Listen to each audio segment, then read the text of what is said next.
الولد لا طيب من خواله، وانا والله افتخر دوم بخوالي، وانا والله افتخر دوم بخوالي. اشهد انهم اهل عز واهل طاله، واشهد انهم من مطالق الرجالي، واشهد انهم من مطالق الرجالي.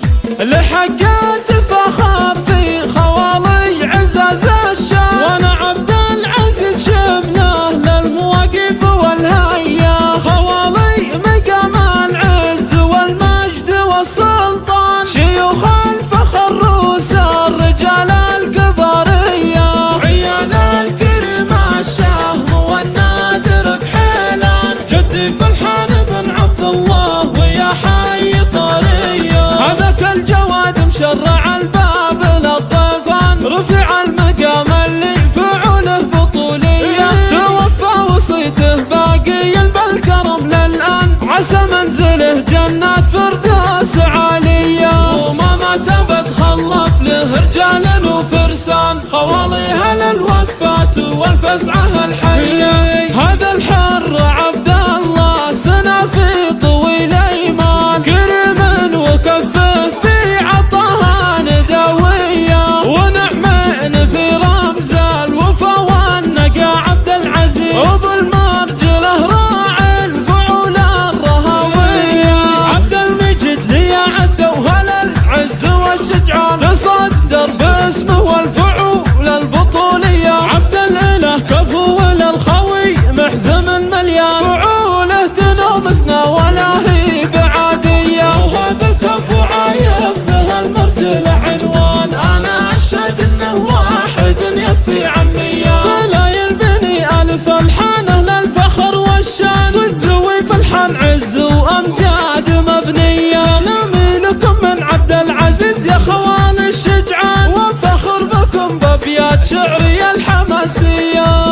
الولد لا طيب من خواله، وانا والله افتخر دوم بخوالي، وانا والله افتخر دوم بخوالي. اشهد انهم اهل عز واهل طاله، واشهد انهم من مطالق الرجالي، واشهد انهم من مطالق الرجالي.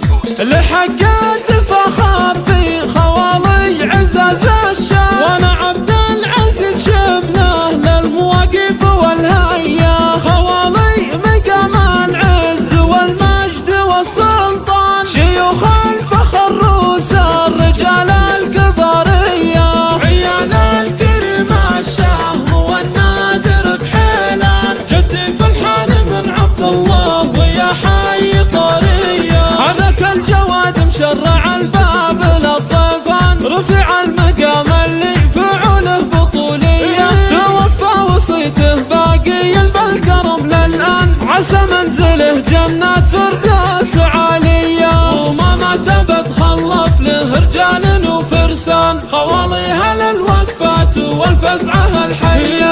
هذا الحر عبد الله سنه في طويل ايمان، كريم وكفه في عطاها ندويه، ونعمين في رمز الوفا والنقا. عبد العزيز ابو المرجله راعي الفعول الرهويه، عبد المجيد لي عد وهل العز والشجعان، تصدر باسمه والفعول البطوليه. عبد الاله كفو للخوي محزم مليان، فعوله تنومسنا ولا هي بعاديه. وهذا الكفو عايب به المرجله عنوان، انا اشهد انه واحد يكفي عمية. سلايل بني الف الحانه للفخر والشان، صدوي فلحان عز وامجاد مبنيه. سلامي لكم من عبد العزيز يا خوان الشجعان، وفخر بكم بابيات شعري الحماسيه.